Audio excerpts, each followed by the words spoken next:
Jalen Hurts, transfer from Alabama. Ever since they drafted this young kid, they said that Carson Wentz has been uneasy, not comfortable, worried, looking over his shoulder every 2 minutes. So that's why we haven't seen Jalen Hurts inserted into the offense, used like Taysom Hill was used down there in New Orleans. Because that was kind of the plan when they drafted him. They thought, hey, we can insert him in a lot of plays like, they did with Taysom Hill. But they couldn't do that because Carson Wentz confidence was so shaky that he couldn't stand seeing the ball on the field when he was on the field. He didn't want to hear nothing about Jalen Hurts. He could not take that. This man has gotten all this money with this huge contract, and he could not bear the burden or bear the mental stress of having this young rookie behind him. Y'all see what Aaron Rodgers doing over there after they drafted the quarterback? I don't know if y'all paid attention, but he going the hell off right now, looking like a damn MVP candidate. Don't know if you noticed. So that's the thing with Carson Wentz, man. I think, honestly, where it's looking right now, he needed to change the scenery. And y'all know how they go. He might have to be a backup before he is a starter again, which is unfortunate because I cheered for him. I like the guy. I like his game. But it is what it is, man. You trash, bro. And we got to get you on up out the way. Shout out Jalen Hurts. Worked hard, man. That kid worked hard, man. He worked hard. He was in Alabama. He was winning championships. Tua came out of nowhere. He transfers. He becomes a better quarterback. And then he's in the NFL with the opportunity to be in a starter every week. So good luck to him. And best of luck to Eagle Nation because, man, looking at y'all play football is rough. Whew, I thought my Vikings was rough. Y'all, whew. Anyway, moving right along, man, because I can tell y'all waiting on them meat and potatoes, man. Let's make some noise. Y'all got any more questions? Because I'm about to get this thing right. Let's jump to our Candid Talker today. We jumping right in. 16 minutes into the show. We jumping right in. Let's make some noise. Y'all know me. I can't wait. I think I was never diagnosed, but I'm pretty sure I have ADHD or ADD or one of them. So the fact that something is major on my mind, it's like a bunch of rabbits in my head just running in circles, running. They like, yo, can we get to the point?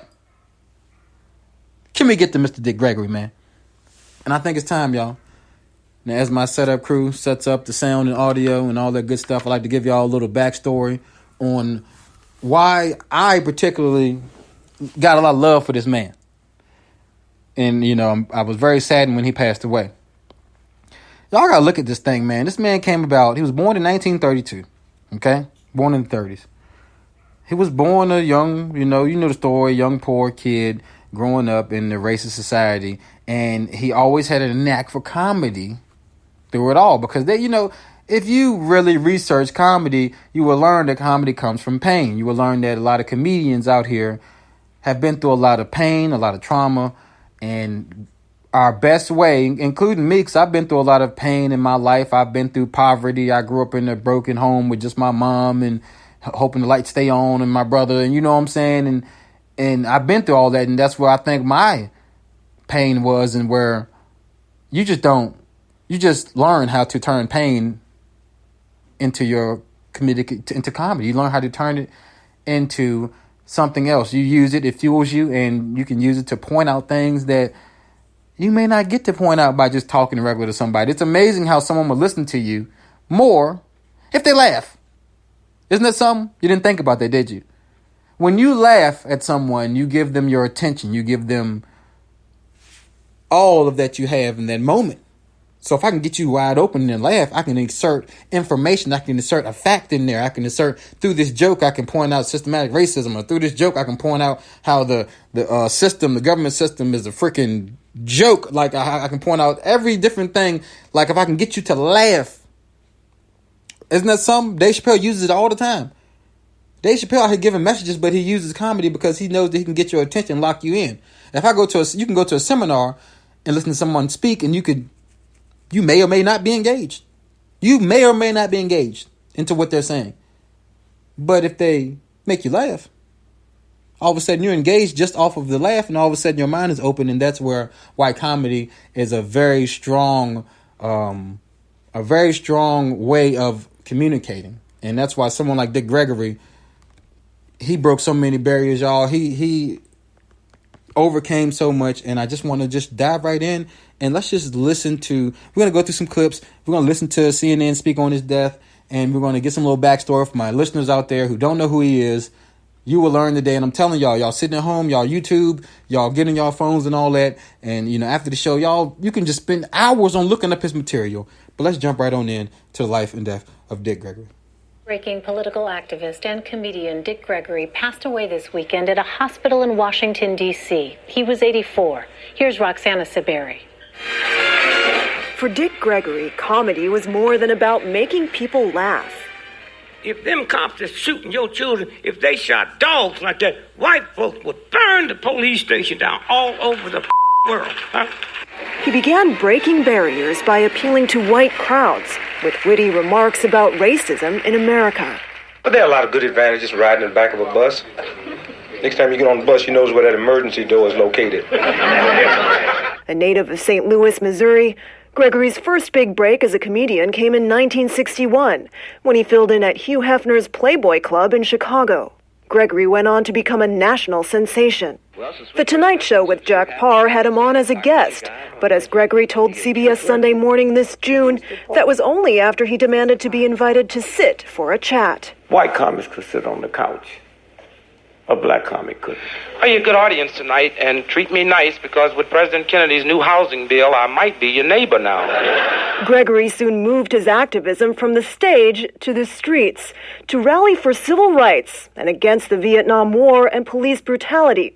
He was still using satire for social justice when he fell ill earlier this month. On Facebook this weekend, his family announced his death, caused by an aneurysm set in motion by what one of his sons described as years of severe fasting for social change. Gregory was 84. Roxana Saberi for CBS News, New York. All right, y'all, let's slow that down. Let's slow that down, man. Did y'all hear all of that? The man was doing comedy and doing activist work when he was approached by Hugh Hefner, who asked him to perform at the Playboy Mansion. This is the first time that a black man had performed for a predominantly big white crowd, big white stage. And what Dick Gregory done with that opportunity was then lead itself to a night show, then lead itself to doing comedy around the tour. And in one point in his life, the man ran for president. Okay, so that is just a little backstory on him to start off. And there are a lot of things I want to dive into with y'all.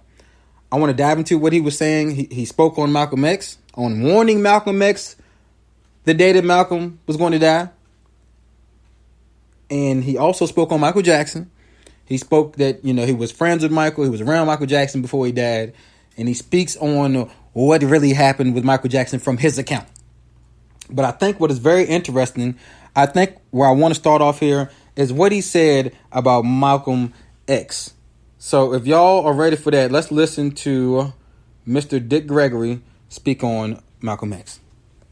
A white boy. We don't even have to know Malcolm. I love Malcolm. Malcolm called me the Sunday that he died. I was working Basin Street East. He said, "Brother Greg, you coming by today?" And I said, "Malcolm, I love you." And I said, "I love you so much, I don't even want to take a chance to be there." He said, "What do you mean, Brother Greg?" I said, "Well, I close tonight, Sunday night at Basin Street East." And I said, "But I had my wife book me a flight into Chicago at 8 o'clock this morning, and I'm going to Chicago, and I had way beneath my salary booked me into a college about 10 miles from the airport. And I'm going to go there and speak this afternoon, and I'm going to stay there until they tell me you dead. Because I'm not going to let this government get two of us for the price of one. And I'm going to call Adam Clayton Powell when I finish talking to you and beg him not to come there. Because today, the United States government is going to get you." Let's stop right there. Dick Gregory is speaking on a phone conversation where he had with Malcolm X before Malcolm X dies, in which he tells Malcolm X, "They're going to kill you when you go here to do this speech. And I'm not going to allow them to get two." In another interview, he says niggers. "I'm not going to allow them to get two niggers for the price of one." Very powerful. And he said this on multiple occasions about how he warned Malcolm X the night before he died. And Malcolm was getting a lot of threats, and I don't know, maybe Malcolm didn't care about the threats, but this is very powerful right here that this man can say that he talked to Malcolm, like, hey man, I know they are coming to get you. This is the time they're going to do it. They've been following you from state to state to state, and this is when they're going to do it. And he further speaks on exactly what all happened and who was a part of it and who was, intertwined. So let's dive back in, because he says something very interesting here where he speaks about another man that was connected to Malcolm X and how this man was the source of Malcolm's, open thinking and was, in a way of getting Malcolm kind of, I don't want to say out of Nation of Islam, but kind of showed him different lights. And let's continue on and let him finish this speech right here. And I'm not going to be there. I love you. I don't even want to take a chance of my heart changing. So I went to Chicago. And when they came and they told me Malcolm's been killed today, I got back on the plane and came back here.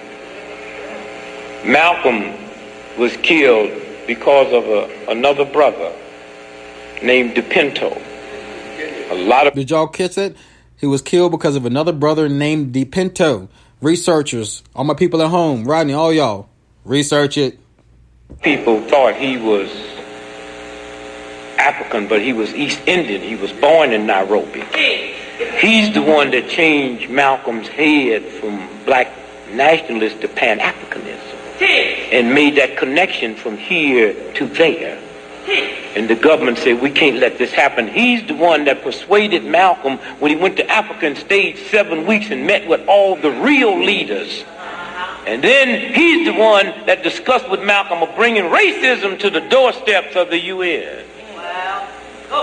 And as Malcolm was being shot dead in New York City, DePinto was being gunned down in Nairobi. All right.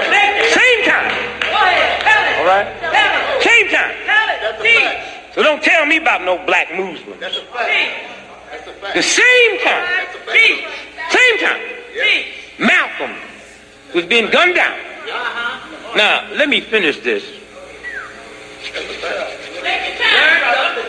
by saying this. And you folks out there on radio, when we cut off, that's why you should be here. Yeah, y'all come on down. Yeah. We'll be here. We're not, if you get here late, we'll be here next week. Just wait on us. We'll be here next week. We'll be here next week. Y'all heard, hey, radio, y'all heard him. He said, radio, y'all stay here. Where you at, radio? He said, if you ain't here, then we'll be here next week. That's okay. Back at it. That'll do. Now, let me show you how this white racist system treats black folks. The black folks that they got to kill Malcolm was standing on a stage like I am. They threw a smoke bomb in the back. When everybody got to watching the commotion, the brothers ran up with double-barrel shotguns and shot him. But under the Freedom of Information Act, we were able to get the autopsy of Malcolm, and all the bullets in Malcolm is going down. Now, I can't stand on this stage and y'all down there pointing up, which means the government has such a low view of those black folks that would do it. They didn't even give them real bullets. They gave them blanks. And Malcolm was shot from the ceiling top. And also under the Freedom of Information, the CIA have been forced to admit that they rented the Audubon Ballroom a week before. And that's when they went in there and tore them walls out and put them guns in the wall and shot him from a downward projection. Did y'all catch that right there? Did y'all catch that? Dick Gregory stated through the Information Act, the autopsy of Malcolm X came out, in which it was shown that Malcolm X was not shot from a downward projection. He was not shot by the black men who held the guns out. And y'all seen the movie, but he was shot from that top floor of the auditorium by policemen. That was because they didn't trust the black men to get the job done. And also, they wanted to, if they didn't get it, they wanted to make sure they got it done. And they wanted to make it look like black people took out Malcolm X. Did y'all catch that? Because I looked this stuff up. I looked this information up, Candid Talk audience, with Malcolm